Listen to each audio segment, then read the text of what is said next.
Hmm.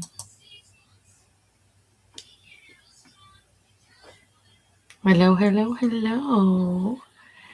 Welcome to Dear Dreamcatcher series. We're going to talk about the August Sturgeon Moon in Pisces because the full moon is, yes, only a couple days away. See if I can do this here. Okay.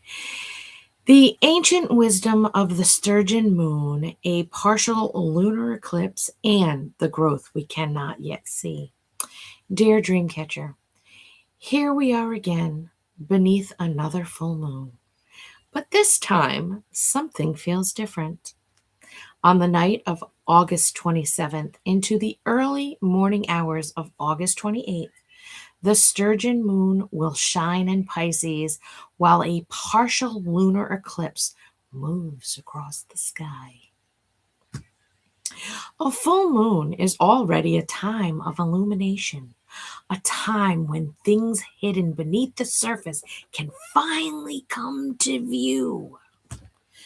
But an eclipse reminds us that sometimes we have to move through the shadows before we can see things clearly. And perhaps that is exactly where we are meant to be. The ancient sturgeon. The name Sturgeon Moon comes from the lake Sturgeon, an ancient freshwater fish that was once abundant throughout the Great Lakes and other North American waterways. The sturgeon is an extraordinary creature.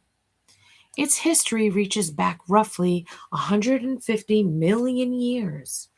It lived in Earth's water long before us, surviving countless changes in the world around it.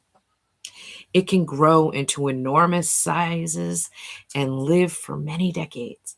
It matures slowly, and its journey through life is not one of rushing from one milestone to the next.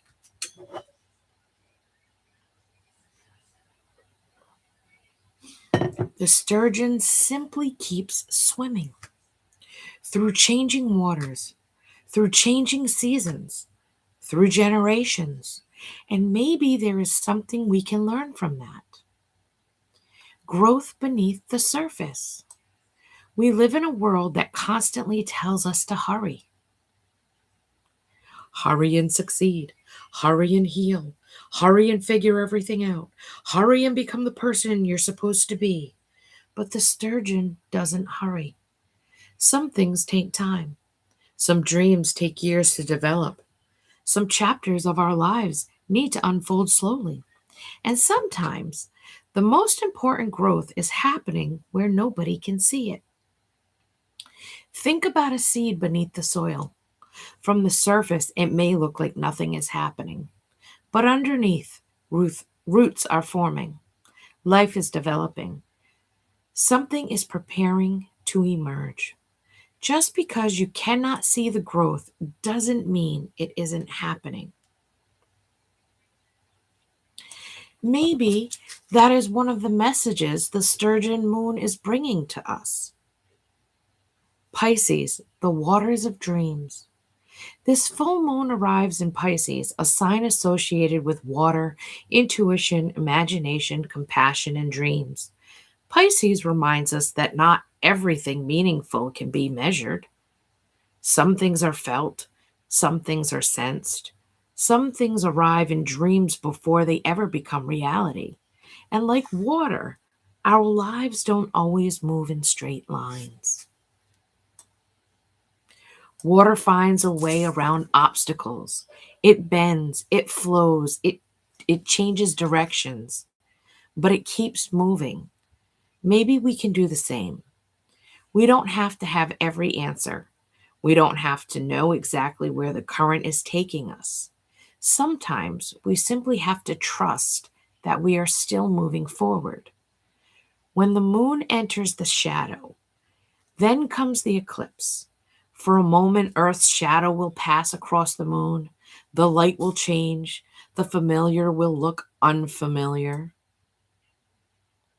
And perhaps that is the perfect metaphor for the moments in our lives when everything suddenly feels uncertain.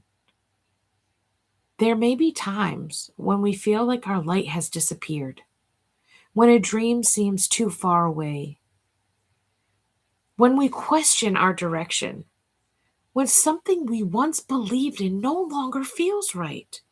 But the moon doesn't stop existing when it enters the Earth's shadow. Its light isn't gone forever. It is simply passing through different moments. And so are we. A season of darkness does not mean your light is gone. So, what should we carry with us beneath this August full moon? Perhaps we should carry patience. Perhaps we should carry faith in the dreams we haven't yet reached. Perhaps we should stop measuring our progress by how quickly things are happening. And perhaps we should learn from the ancient sturgeon. Keep swimming. Even when the water is dark, keep swimming. Even when you cannot see the shore, keep dreaming. Even when you don't know how the dream will become reality, because there are things happening beneath the surface that you cannot see yet. These are roots growing.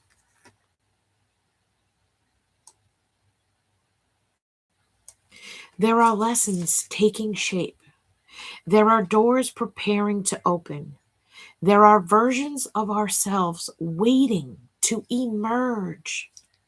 And maybe the eclipse is asking us to release the need to understand everything right now. Let the shadow pass. Let the water flow. Let the old things drift away and trust what is still becoming. A wish beneath the Sturgeon Moon.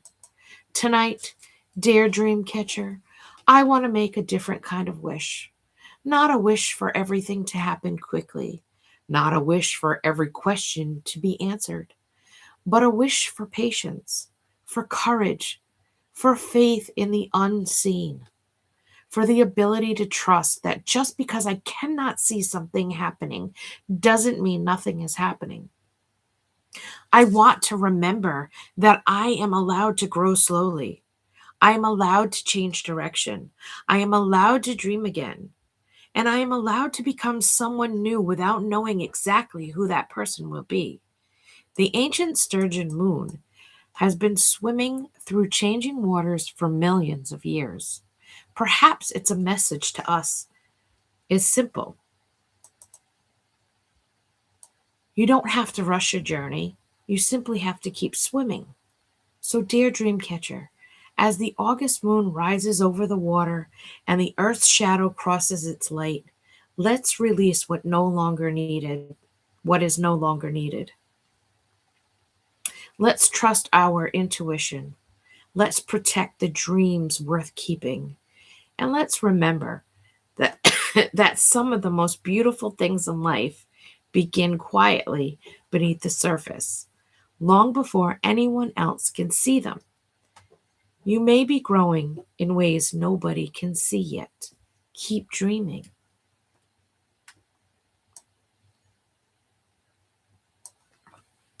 Keep believing. Keep swimming.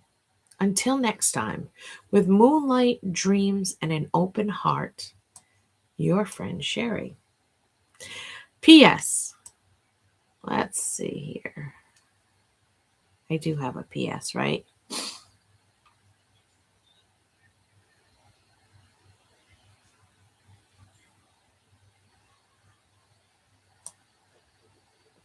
Okay. Why is it called the Sturgeon Moon? The name Sturgeon Moon comes from the North American tradition of naming the August full moon after the lake sturgeon, a large freshwater fish that was historically abundant in the Great Lakes and other waterways of North America.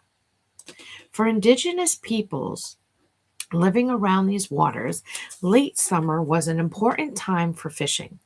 August was traditionally a particular productive time for catching sturgeon, which could provide a substantial source of food. The lake sturgeon is an especially remarkable fish, the ancient fish. Lake sturgeon are sometimes described as living fossils because their lineage goes back roughly 150 million years. They existed long before humans, and even before many of the animals we associate with the age of dinosaurs. They have a prehistoric appearance, long, cylindrical bodies, a pointed snout, four whisker like barbels near their mouths, rows of bony plates called scutes along their backs and sides, no scales like the ones found on most familiar fish, and they can get enormous. Lake sturgeon can grow to more than 6 feet long and weigh well over 100 pounds, with some exceptional individuals becoming considerably larger. They are incredibly long lived. One of the most fascinating things about sturgeon is their longevity. Lake sturgeon can live for many decades, with some believed to reach well over 100 years old. They also mature slowly and don't reproduce every year. Females may take 20 years or more to reach reproductive maturity, depending on environmental conditions. That means a sturgeon population can take a very long time to recover when numbers decline. Their story is also a story of survival. Sturgeon were once widespread and plentiful throughout many North American waterways, but over the centuries, populations were severely reduced by overfishing, dams, habitat destruction, and pollution. Their eggs were also highly valued as caviar. Today, conservation programs are helping lake sturgeon populations recover in portions of their historic range. Their story has become one of resilience and restoration. And honestly, that's where I think the Sturgeon Moon becomes especially beautiful for this full moon. Is there anything else I need to tell you before I go? Just looking at my notes here.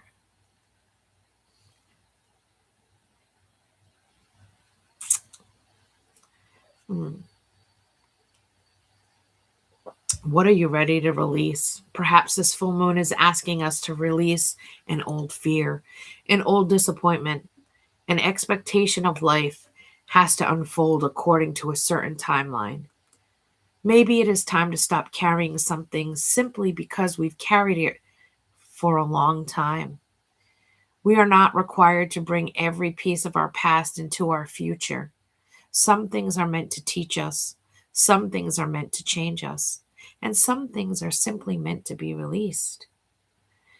The eclipse reminds us that sometimes we have to move through the shadow before we can see the light differently.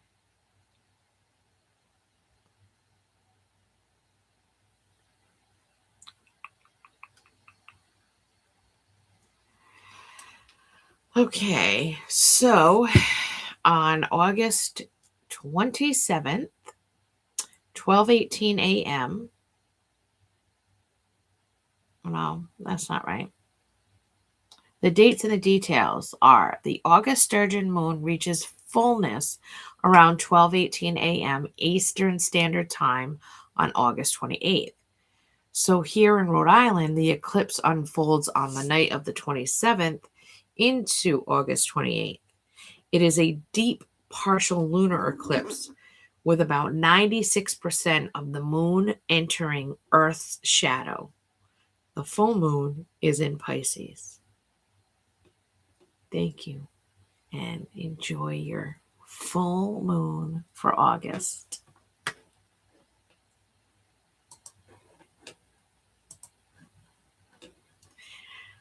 I still haven't figured out how to end screen.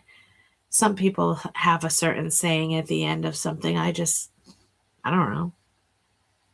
Go howl at the moon. I don't know. What do you want my ending line to be? Like, how should I end my letter after I've done